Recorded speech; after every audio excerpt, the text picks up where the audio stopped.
இந்த மேம்பாலம், ரயில்வே மேம்பாலம் 10-15 வருஷமா போட்டாங்க.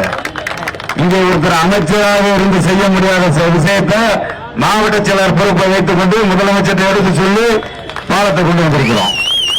இந்த பாலத்தை கொண்டு வந்துட்டு முதலமைச்சர் என்கிட்ட கேட்டாரு, அதுக்கு பெயர் என்ன வைக்கலான்னு. நான் கண்ணை மூடி கொண்டு வீரபாண்டிய கட்டபொம்மன் பெயர் வைப்பேன்னு சொல்லி சொன்னேன்.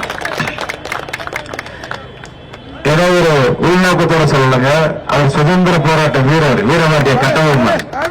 ஒட்டுமொத்த தமிழ்நாட்டு மக்களுக்கும் ஒரு பெரிய மாவீரர். அவர் பேரை சொன்னோம், ஏத்துக்கிட்டாரு நம்ம முதலமைச்சர். இந்த பாலத்தை கொண்டு வந்தோம். இத்தனை முயற்சியாக செஞ்சிருக்கிறோம்.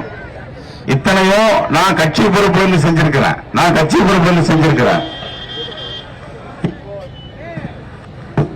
இப்போ என்ன நீங்க தேர்வு செஞ்சீங்கன்னா, நான் செய்யக்கூடிய பணிகள் என்னன்னா, முதல்ல நம்ம வீட்டு பிள்ளைங்க படிச்சிருப்பாங்கல்ல, படிச்ச பட்டதாரிகள், அவங்க அத்தனை பேருக்கும் அரசாங்க வேலை ஏற்படுத்தி கொடுப்பது. அவங்க அத்தனை பேருக்கும் ஒரு அரசாங்க வேலை ஏற்படுத்தி கொடுப்பதுதான் என் முதல் நோக்கம், லட்சியம்.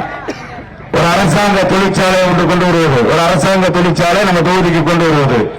ஒரு அரசாங்க தொழிற்சாலை வந்தாதான் நம்முடைய வாழ்க்கை வாழ்வாதார சூழ்நிலை மாறும்.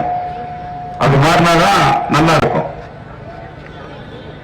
இது மட்டுமல்ல, திருமங்கலம் நகராட்சிக்கு என்னென்ன அடிப்படை தேவைகளோ அறிந்து அதை முன்னின்று செய்து கொடுப்பேன் என்பதை இந்த நேரத்தில் வாக்குறுதியாக சொல்லல, லட்சியமாக சொல்றேன். திருமங்கலம் நகரத்தை முதன்மையான நகராட்சியை மாற்றி காட்டுவதுதான் என் லட்சியம்.